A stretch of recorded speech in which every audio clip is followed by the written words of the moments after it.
Fisabilillah kita akan berjanji menjaga kehormatan negeri Indonesia.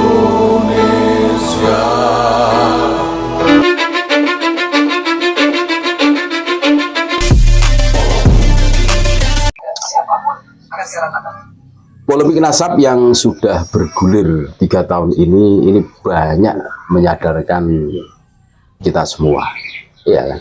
Yang tadinya itu ta'assub fanatik buta, alhamdulillah sedikit demi sedikit cengkraman doktrin dari Khabib Dobolong ini sedikit-sedikit mulai lepas, mulai netral, kan gitu kan. Termasuk kami menemukan di media sosial ya, komenan saudara-saudara kami ini menunjukkan sesuatu yang positif. Pasca tragedi Pemalang, ini banyak yang berkomentar bagaimana PWLS dan bagaimana FPI, ya gitu kan. Di sini ada yang lucu, ada yang berkomentar begini, kami bacakan ya. Mana ada Habib yang mau korbankan diri berdarah-darah, pribumi yang buta rela korbankan diri demi bela junjungannya. Padahal mereka tertawa, ya, kalian mau aja dimanfaatkan. Memang faktanya seperti itu. Ini jelas ini. Jadi Khabib itu cuma modal bacot saja, seakan-akan membawa kebenaran. Suaranya saja yang keras. Mereka itu pengecut semua. Kenapa kami mengatakan pengecut? Cobalah tengok si Kaki Rizik itu yang sok-sokan. Dulu ada cuplikan videonya. Bagi kalian yang mengaku cucu Nabi, silahkan tes DNA. Jangan sampai hasil tes DNA kalian kemana, pengakuan kalian kemana, itu dulu. Sekarang tidak berani, karena dari 183 yang sudah tes DNA itu haplogrupnya itu menuju ke Yahudi. Jadi itu kan takut. Jadi orang seperti ini kok dianggap pejuang. Pejuang dari Hong Kong, dianggap orang yang keras. Keras dari mana? Keras kepala iya. Dianggap orang yang pemberani. Pemberani dari mana? Tes DNA saja takut, Pak. Kalau pemberani, ya sudah dibuktikan, selesai kan. Polemik nasab clear, kalian bukan cucu Nabi kan gitu kan. Mereka ketakutan, penakut semua, pengecut semua. Terus ada lagi yang komentar begini, sudah dapat pintu surga lah ini. Makanya kenapa cucu Nabi yang asli ya, pakai shot, itu tidak pernah ngaku-ngaku sebagai cucu Nabi.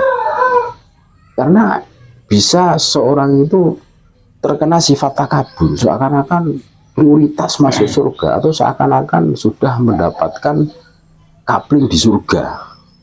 Tiket surga itu seakan-akan di depan mata.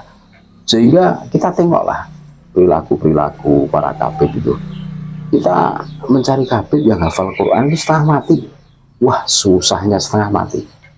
Sulit banget.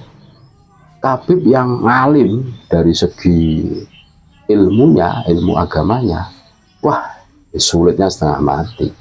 Ya buktinya ada Khabib yang punya pondok. Ngaji kitab kuning itu bukan dari kanan kiri, tapi dari kiri kanan. Ini realita, bro. Itu. Nah, terus ada yang komentar begini, si Khabib Jumbo udah balik ke Petamburan, bawa duit, bisyarah, kelon dengan istri barunya, jongosnya keleleran babak belur tanpa perhatian, lanjutkan kegoblokanmu. Nah, wah ini cocok. Iya, makanya kami juga miris lah, kasihan kepada jongosnya Khabib, rela-relanya bila orang yang nggak jelas itu kan, cuma modal suara, tobar takbir, memprovokasi, ayo kita serang. Nah, yang maju para jongosnya, terus jongosnya bonyok semua kan gitu kan, bonyok. Nah terus melipir pulang itu Khabib Dobolnya itu, sama istrinya cipika-cipiki kan berat itu. Ya, seperti itu mereka itu. Nah makanya kami terus-menerus memberikan edukasi pencerahan agar apa, saudara-saudara kita itu terbebas dari doktrin Dobolowi gitu loh. Terus ada lagi warga Pekok, wah ini keras ini, diperalat oleh imigran Yaman kok gelem lah ini. Makanya Begini saudara-saudaraku, Allah menganugerahkan kita akal. Manusia itu kan fi ahsani takwim, di dalam bentuk yang lebih sempurna lah dibandingkan makhluk Tuhan yang lain. Karena apa? Akalnya ini. Jadi akal manusia ini harus betul-betul dimanajemen, dikelola secara baik dan benar. Agama kita sudah memberikan rambu-rambu kepada kita, konon-konon yang jelas. Serumit itukah, sepelik itukah kita membedakan mana itu kebenaran, mana itu kebatilan? Kok susah banget gitu loh. Makanya kami juga bingung sih, sebenarnya yang ada di otaknya Mukibin atau Josa Nabi itu apa sih itu? Betul-betul otak atau hanya tai? Kan ya berat itu, diperalat berulang kali, menjadi korban berulang kali. Padahal contoh KM 50, 6 laskar itu kan yang mati itu kan semuanya itu kan pribumi, tidak ada satupun kabib, ya tidak ada, semuanya itu pribumi.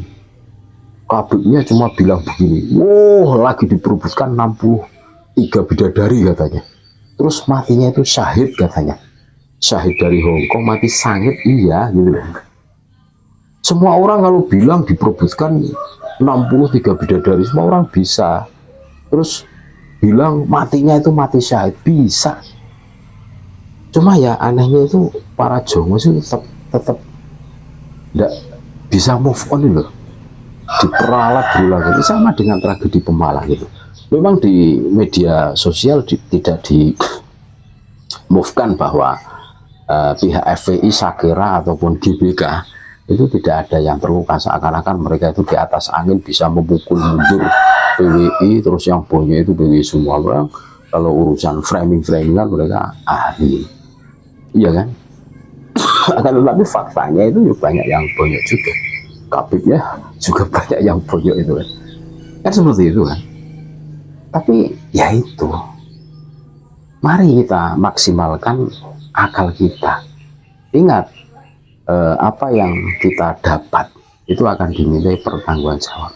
Kalau kita belajar fikih, yang wajib menunaikan sholat itu kan orang yang berakal.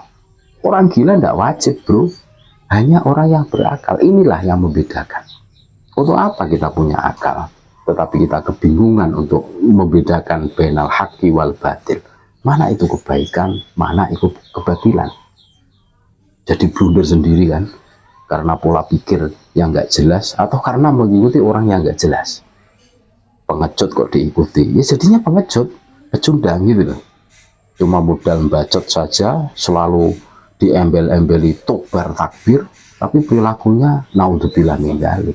Ini fakta saudara-saudaraku. Makanya berjalannya waktu banyak saudara-saudara kita yang tercerahkan, tersadarkan.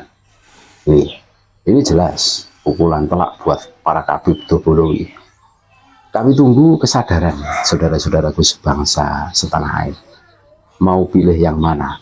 Milih kaum yang isinya dobol dan dabrus tiap hari, ngibul sana ngibul sini untuk kepentingannya, atau milih kiai Nusantara yang betul-betul memberikan edukasi, menyelamatkan kita baik di dunia hatta akhirah. Silahkan tentukan pilihan saudara-saudaraku.